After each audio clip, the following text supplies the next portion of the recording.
एक कमरा की लंबाई तथा चौड़ाई क्रमशः 5.44 मीटर तथा 3.74 मीटर है। इस कमरा के फर्श पर वर्गाकार टाइल्स बिछानी है तो कम से कम कितने टाइल्स लगेंगे। ये ऐसा सवाल है या ये ऐसा टाइप है जो हर एग्ज़ाम में इसको पूछा जाता है। कारण है थोड़ा सा कैलकुलेटिव है, थोड़ा सा आपको यहाँ पर ज़्यादा से ज़्यादा मेहनत करना पड़ेगा। हर एग्ज़ाम में ये सवाल बनता है, आपका एसएससी जीडी से लेकर सीजीएल तक ये सवाल पूछा जाता है। पहले देखिए, नोट में लिखवाए थे कि कम से कम न्यूनतम के लिए एलसीएम निकाला जाता है और अधिकतम या अधिक के लिए एचसीएफ निकाला जाता है। अब यहाँ देखिएगा क्या बोला है, कम से कम, तो कम से कम के लिए एलसीएम निकाला जाता है, लेकिन यहाँ नहीं निकाल सकते क्योंकि अब यहाँ से जो सवाल है वो कंसेप्चुअल है। इसके इंटरनल मीनिंग को समझना पड़ेगा, तब जा कर के आप उसको काम चला सकते हैं। जैसे अगर इसी रूम में मुझे टाइल्स लगाना है और मैं चाहता हूं कि कम से कम टाइल्स लगे, तो उस टाइल्स का आकार कैसा होना चाहिए, बड़ा से बड़ा। ठीक है, जैसे इस रूम में मुझे टाइल्स बिछाना है, तो इस रूम में टाइल्स अगर मुझे बिछाना है तो सबसे पहला चीज़ कि मैं चाहता हूं कि कम से कम टाइल्स लगे, तो कम से कम टाइल्स लगाने के लिए उस टाइल्स का आकृति बड़ा से बड़ा होना चाहिए। तो बड़ा से बड़ा के लिए क्या निकाला जाता है, एचसीएफ। बड़ा से बड़ा के लिए क्या निकाला जाता है, एचसीएफ। तो अब याद रखिएगा, इसमें बहुत सारी बातें को समझिएगा तब बनेगा। जैसे कमरा के लंबाई और चौड़ाई दिया, तो अगर आप मेंसुरेशन में जाएंगे तो इसको आयत बोला जाता है, रेक्टेंगल। तो आयत की लंबाई और चौड़ाई जो दिया गया है, पहले तो पॉइंट में है, तो देखिए 1 मीटर में 100 सेंटीमीटर है। अगर हम इसमें 100 से गुना करेंगे तो इसका पॉइंट हट जाएगा और ये सेंटीमीटर में लिखाएगा, और ये लिखाएगा 544 सेंटीमीटर, और वो हो जाएगा 374 सेंटीमीटर। क्योंकि मुझे एचसीएफ निकालना है और लास्ट में संख्या, तो हमको मीटर और सेंटीमीटर से कोई लेन देन नहीं है, हमको लास्ट में संख्या चाहिए। तो मैं एचसीएफ निकालने में इस बात का सावधानी बरतूंगा कि मेरे पास पॉइंट यहाँ पर रहे ही नहीं। अब यह क्लियर हो गया कि कम से कम टाइल्स लगाने के लिए बड़ा से बड़ा टाइल्स लगता है और बड़ा से बड़ा के लिए एचसीएफ निकाला जाता है। तो पहले आपको 544 और 374 का आपको एचसीएफ निकालना होगा, और इसका जब आप एचसीएफ निकालिएगा ना, तो ये आएगा, हाँ, वर्गाकार टाइल्स का एक भुजा। इसका जब आप एचसीएफ निकालिएगा तो टाइल्स का एक भुजा आएगा, ये ध्यान रखिएगा। जब भी इसका एचसीएफ निकालिएगा क्या आएगा, टाइल्स का एक भुजा आ जाएगा। इसका एचसीएफ बोलिए 34 आया। इसका एचसीएफ कितना आया, 34। आप अपना निकाल लेंगे। अब याद रखिएगा, अब इसमें भी संख्या निकालने के लिए क्या करना पड़ेगा कि रूम का क्षेत्रफल आपको निकालना होगा। रूम का क्षेत्रफल बटा में टाइल्स का क्षेत्रफल चाहिए आपको। अब टाइल्स किसी भी आकार का हो सकता है, फिलहाल यहाँ वर्गाकार है, स्क्वायरल शेप का है। तो रूम का क्षेत्रफल चाहिए, तो रूम है लंबाई गुने चौड़ाई वाला, यानी आयत। तो रूम का क्षेत्रफल हो जाएगा लंबाई गुने चौड़ाई, तो 544 गुने 374। रूम का क्षेत्रफल निकालिए। टाइल्स का क्षेत्रफल निकालना होगा। टाइल्स किस शेप का है, वर्ग आकार का। वर्ग का क्षेत्रफल होता है भुजा स्क्वायर, हाँ, भुजा स्क्वायर या ए स्क्वायर। तो स्क्वायर मतलब सिखाए हैं कि 2 बार लिखिएगा और क्यूब का मतलब 3 बार लिखिएगा। तो मुझे यहाँ वर्ग का क्षेत्रफल चाहिए, तो वर्ग का एक भुजा हम ले लाए हैं 34। यहाँ पर 34 का स्क्वायर चाहिए, तो स्क्वायर नहीं करेंगे बल्कि उसी को 2 बार लिख देंगे। अब 34 से काटेंगे, 34 से कम 34, 34 से कम 34, 34 से काटेंगे, ये कट जाएगा 17 बार में। 17 बार में गुना करिए तो 17 एकम नहीं, 17 से 11 से 176 है। 11 से गुना करने का सबसे आसान तरीका है 17 को लेकर 7 लीजिए और 7 लीजिए, 6 बार जाना चाहिए, 16 बार, 16 बार ये कटेगा। तो गुना करिए, 16 एकम 16, 16 एकम 16 और 1 17। हमको यहाँ पर 176 गो वर्गाकार टाइल्स लगेगा। एक बार फिर से पूरा बात सुनिए, और सब बात नहीं लागू कर पाइएगा तो ये नहीं बनेगा एग्जाम में। पहला चीज़ कि इसका जो भुजा का एचसीएफ निकालिएगा, तो भुजा के एचसीएफ निकालने से वर्ग का एक भुजा आएगा। संख्या निकालने के लिए रूम का क्षेत्रफल में टाइल्स का क्षेत्रफल से भाग देना होगा। रूम में लंबाई चौड़ाई हुआ तो ये आयत हुआ, और आयत का क्षेत्रफल लंबाई गुने चौड़ाई होता है।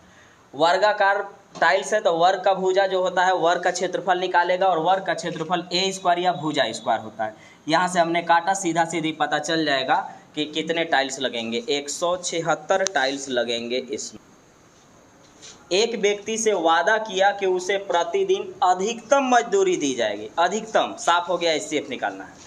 उसे अधिकतम मजदूरी दी जाएगी। वादे के अनुसार उसको 1189 रुपये दिए जाने थे, पर कुछ दिन अब्सेंट होने के कारण उसको 1073 रुपया दिया गया। तो पूछा गया कि उसने काम कितना दिन किया। अब यहाँ से 3 सवाल बनेंगे। पहला सवाल, उसने काम कितना दिन किया। दूसरा, उसे काम कितना दिन करना चाहिए था। तीसरा, वह अब्सेंट कितना दिन हुआ।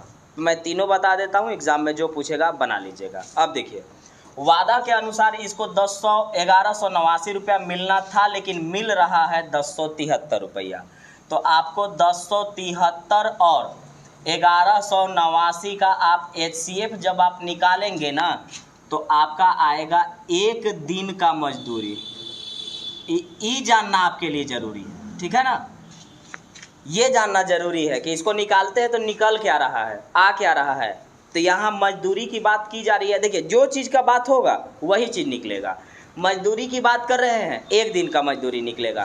तो इनका जब हम एचसीएफ निकालेंगे तो एक दिन का मजदूरी आएगा। एचसीएफ बोलिए। 29 एक दिन का मजदूरी आया।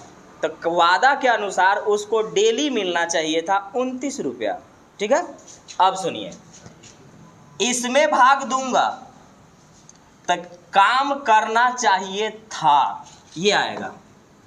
यानी यहाँ जो आएगा वो चाहिए था, मतलब इतना दिन उसको काम करना चाहिए था। तो ये रहा 1189 बटा में 29। क्यों? क्योंकि एक दिन का मजदूरी है ये, और कुल मजदूरी इतना ही देना था। तो इससे जब हम भाग मारेंगे तो उसको पता चल जाएगा कि वो कितना दिन का काम था। पूरा तो किया नहीं। तो यहाँ से आप काटिएगा इसको। तो यहाँ से काटेंगे तो 44, यानी इसको 41 दिन काम करना चाहिए था। सवाल ये नहीं पूछा है। हम तीनों कंडीशन बनता है, तीनों बता दे रहा हूँ, क्योंकि एग्जाम में कुछ भी पूछा जा सकता है। एक दिन का ये मजदूरी है, इस मजदूरी से इस दिन इसमें भाग मारेंगे ना, तो पता चलेगा कि काम कितना दिन किया, काम किया। तो 1073 रुपया पूरा मिला। एक दिन का मजदूरी 29 रुपया है। 37 दिन एकरा काम करना चाहिए, नहीं 37 दिन वो काम किया, 41 दिन उसको करना चाहिए था। ये था है और ये किया, तो फिलहाल मेरा आंसर 37 दिन। मेरा आंसर क्या होगा? 37 दिन। लेकिन हम आपको 3 कंडीशन बता रहे हैं। एक दिन जब इनका एचसीएफ निकालेंगे तो एक दिन का मजदूरी आएगा। एक दिन के मजदूरी में से उसको जितना रकम मिलना चाहिए था उसमें भाग देंगे तो ये मिलेगा कि वो काम कितना दिन करना चाहिए था, और इसमें भाग देंगे तो इसका मतलब होगा कि वो काम कितना दिन किया। अब बताइए कि काम करना चाहिए था 41 दिन, काम किया है 37 दिन, तो अब्सेंट कितना दिन हुआ? 4 दिन। तो ये रहा अब्सेंट। तो आपसे सवाल ये भी पूछ सकता है। अब यहाँ से 3 सवाल बन गए। मेरा आंसर तो 37 हो गया। पहला सवाल यही चीज़ दे करके यहाँ पूछेगा कि एक आदमी से वादा किया कि उसको अधिकतम मजदूरी दी जाएगी, वादा के अनुसार इतना देना था, लेकिन कुछ दिन अब्सेंट के कारण इतना मिला। बताइए उसको कितना दिन काम करना चाहिए था। तो इसमें भाग दूंगा तो 41 दिन काम करना चाहिए था। इसमें भाग देंगे तो इतना दिन काम किया, तो काम 41 दिन करना चाहिए था, काम किया है 37 दिन। अब्सेंट कितना दिन हो गया? 4 दिन। ऑप्शन में लगभग उस सब रखेगा। तो ध्यान रखिएगा कि हमको क्या निकालना है। एचसीएफ निकालेंगे तो एक दिन का मजदूरी आएगा, जितना रकम था उससे भाग देंगे तो उतना दिन करना चाहिए था, जितना इसको मिला उसमें भाग देंगे तो इतना दिन काम करना किया उसने। 41 दिन के बदले 37 दिन काम किया, यानी वो 4 दिन अब्सेंट था। तो देख लेंगे, सवाल कुछ भी बनाया जा सकता है। एक दुकानदार ने 304 रुपये में कुछ दर्जन नींबू खरीदा तथा उसमें से 160 रुपये का कुछ दर्जन नींबू क्रय मूल्य पर ही बेच दिया। कम से कम कितने दर्जन नींबू अभी भी उसके पास है? यहाँ से भी 3 सवाल बनेंगे। पहला सवाल बनेगा कि उसने कितना दर्जन नींबू खरीदा था। दूसरा बनेगा उसने कितना दर्जन नींबू क्रय मूल्य पर ही बेच दिया। और तीसरा बनेगा कि ये पूछा है कि कम से कम अभी भी उसके पास कितने दर्जन नींबू हैं। 3 सवाल बनेगा, तीनों में से देख लीजिएगा। अब देखिए, खरीदा था 304 रुपया में और करैमुल पर ही बेच दिया 160 रुपया में, मतलब 160 रुपया के वो खरीदा था और 160 में ही बेच दिया, यानी फ़ायदा नहीं लिया।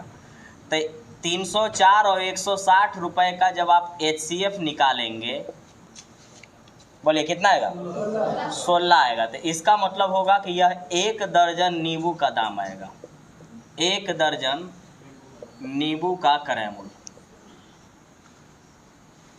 ठीक है, 1 दर्जन नींबू का करैमुल। 1 दर्जन नींबू का करैमुल, करैमुल ही क्यों आया? क्योंकि हम करैमुले पर बेच दिए, इसलिए करैमुल आया। तो 1 दर्जन, और क्योंकि यहाँ दर्जन की बात कर रहे हैं इसलिए दर्जन में ही बात करेंगे। तो जब जो डेटा दिया गया था वो और जो बेचा गया वो, उनका जब HCF निकलेगा तो 1 दर्जन नींबू का दाम निकलेगा। अब 1 दर्जन नींबू का दाम, तो ये भी खरीदले है और ये भी खरीदले है, भले बेच दिया, लेकिन जितना में खरीदा उतने में ना बेचा। तो आपसे मैं तीनों सवाल बता देता हूँ क्या क्या होगा। 1 दर्जन नींबू का दाम है 16 रुपया, तो अगर आप इसमें भाग देते, 1 दर्जन का दाम है 16 रुपया, तो 304 रुपया में कितना दर्जन मिला होगा? तो इसका मतलब होगा कि कितना दर्जन खरीदा था निकलेगा। तो सवाल अगर पूछता कि उसने कितने दर्जन नींबू खरीदे थे, तो यहाँ से भाग मारेंगे, तो 19 दर्जन नींबू खरीदा था, 19 दर्जन नींबू वो खरीदा था। दूसरा सवाल बनेगा कि कितना दर्जन नींबू वह करैमुल पर ही बेच दिया। तो बेचा 160 में है, 1 दर्जन का दाम है 16 रुपया, तो 10 दर्जन का दाम होगा 160 रुपया। तो सवाल था पहला कि कितना दर्जन नींबू वो खरीदा था, 19 दर्जन। कितना दर्जन वो करैमुल पर ही बेच दिया, 10 दर्जन। अब पूछा गया है कि कम से कम उसके पास अभी कितने दर्जन नींबू हैं, तो वो खरीदा था कितना, 19 दर्जन, बेच कितना दिया, 10 दर्जन। तो अब उसके पास कितने दर्जन हैं, 9 दर्जन अभी भी उसके पास है, अभी भी 9 दर्जन नींबू अभी भी उसके पास है। एक फूल वाले के पास 200 गुलाब और 180 जास्मीन के फूल हैं। उससे कहा गया कि या तो सिर्फ गुलाब का माला बनाना या तो सिर्फ जास्मीन का, मतलब एक माला में सिर्फ गुलाब रहना चाहिए या सिर्फ जास्मीन रहना चाहिए, आपकी मर्जी जो भी लगा लो, लेकिन वैसा ही बनाना। और ये भी कोशिश करना कि उसमें सब में फूल समान हो। मतलब एक माला में अगर 10 फूल, ऐसे ही बता रहे हैं, पता नहीं क्या आंसर है, एक माला में अगर 10 फूल तो सभी माला में 10 फूल होना चाहिए। और एक माला में अगर गुलाब है तो उसमें सिर्फ गुलाब होना चाहिए, अगर जास्मीन है तो उसमें सिर्फ जास्मीन होना चाहिए, ऐसा कहा गया। तो आपके पास गुलाब हैं 200 और जास्मीन है 180। तो जब आप 200 और 180 का HCF निकालेंगे, पहले रुक जाइए, पहले तो ये बात करते हैं कि जब यहाँ कम से कम कह रहा है और न्यूनतम कह रहा है तो हम HCF क्यों निकाल रहे हैं। कम से कम और न्यूनतम में तो LCM निकाला जाता है, और अधिक से अधिक और मैक्सिमम या अधिकतम में HCF निकाला जाता है। तो यहाँ मैंने स्टार्ट ही जैसे कि आज क्लास तो आपको बताए कि हिडन मीनिंग रहता है ऐसे सवाल में। जैसे आपको कम से कम माला बनाना है, आपसे बोला, साफ बोला, यहाँ देखिए न्यूनतम कितने माला, मतलब कम से कम माला बनाना है। तो जब इतना फूल आपके पास गांज दिया जाएगा और आपको कम से कम माला बनाना है, तो उसमें ज़्यादा फूल लगाइएगा तबे ना कम से कम बनेगा। मतलब एक माला में ज़्यादा से ज़्यादा फूल उसमें गथाएगा तब जा कर के कम से कम माला बनेगा। तो उसके लिए निकाला जाता है HCF, ज़्यादा से ज़्यादा के लिए। और इसका जब आप HCF निकालेंगे तो आ जाएगा 20, और इसका मीनिंग निकलेगा कि एक माला में फूलों की संख्या, एक माला में फूलों की संख्या। इससे ये पता चलेगा कि एक माला में फूल कै गो रहना है। तो एक माला में फूल 20 गो। तो अब बताइए कि जब 200 गुलाब है, एक माला में 20 गो फूल, तो गुलाब से कै गो माला, 10 गो। एक माला नहीं, जास्मीन का 180 फूल, एक माला में 20 फूल, तो 180 फूल से कै माला? 9 माला। दोनों मिला के कितने माला? तो कुल मिला के वह 19 को माला बनाएगा। कुल मिलाकर के वह 19 माला बनाएगा। 21 आम के पेड़ है, 42 सेब के पेड़ है और 56 नारंगी के पेड़ है। इन पेड़ों को पंक्ति, पंक्ति मतलब लाइन में इस प्रकार से लगाना है कि प्रत्येक पंक्ति में एक ही किस्म के समान पेड़ हो और न्यूनतम कितने पंक्ति बनेंगे। यानी कहने का मतलब है कि एक लाइन में या तो आम रहे, या तो उसमें केवल सेब रहे, या तो केवल नारंगी रहे। एक लाइन में इस टाइप का होना चाहिए। और अगर एक लाइन में 10 गो पेड़ लगा तो हर लाइन में फिर 10 गो पेड़ चाहिए। एक लाइन में अगर 10 पेड़ लगा तो हर लाइन में 10 पेड़ लगना चाहिए। एक लाइन में अगर आम है तो उसमें सिर्फ आम चाहिए, सेब है तो सेब, नारंगी है तो नारंगी। तो पहला चीज़ कि उसने बोला कि न्यूनतम कितने लाइन बनेंगे, तो न्यूनतम लाइन बनाने के लिए मुझे अधिक से अधिक पेड़ लगाना होगा। मान के चलिए मेरे पास 500 पेड़ है, हाँ, और मैं चाहता हूँ कि इसमें कम से कम लाइन बनाऊँ, तो एक लाइन में ज़्यादा से ज़्यादा हम पेड़ लगाएंगे तब ना कम लाइन बनेगा। तो ज़्यादा से ज़्यादा के लिए क्या करते हैं? HCF। और आपका 21, 42 और 56 का HCF जब निकालिएगा, 21, 42, 56 का जब आप HCF निकालिएगा तो आएगा 7। और इसका मतलब होगा कि एक लाइन में 7 गो पेड़ रहेंगे। इसका मीनिंग निकलेगा एक लाइन में कितने पेड़ होंगे? 7 पेड़ होंगे। पेड़ क्यों मान रहे हैं? क्योंकि हमको संख्या के हिसाब से ही लगवाना था। तो इसका मतलब हुआ कि इनका जब HCF निकालेंगे तो एक लाइन में पेड़ों की संख्या, तो एक लाइन में 7 पेड़, एक लाइन में 7 पेड़, और हर लाइन में पेड़ एक ही टाइप वाला होना चाहिए। तो जब हम 21 गो आम के पेड़ बनाएंगे ना, तो एक लाइन में 7 पेड़, तो इससे 3 गो लाइन बन के तैयार हुआ। एक लाइन में 42 पेड़ न, हाँ नहीं सॉरी, सेब का 42 पेड़, एक लाइन में 7 पेड़, तो 7 छक 6 गो लाइन एक रस तैयार होगा और सब में सेब रहेगा। 56 गो पेड़ है तो एक लाइन में 7 गो पेड़ है, तो 7 8 56, यानी 8 गो लाइन इसका बनेगा जिसमें सिर्फ नारंगी होंगे, 6 गो लाइन इसका बनेगा जिसमें सिर्फ सेब होंगे, और 3 गो लाइन इसका बनेगा जिसमें सिर्फ आम होंगे। तो कम से कम कितने लाइन बनेंगे? 8 6 14 और 3 17 गो मिनिमम लाइन बनेगा। मैक्सिमम आप एक गो बैठा दीजिए वो अलग बात है, लेकिन मिनिमम कम से कम कितने बनेंगे? 17 बनेंगे।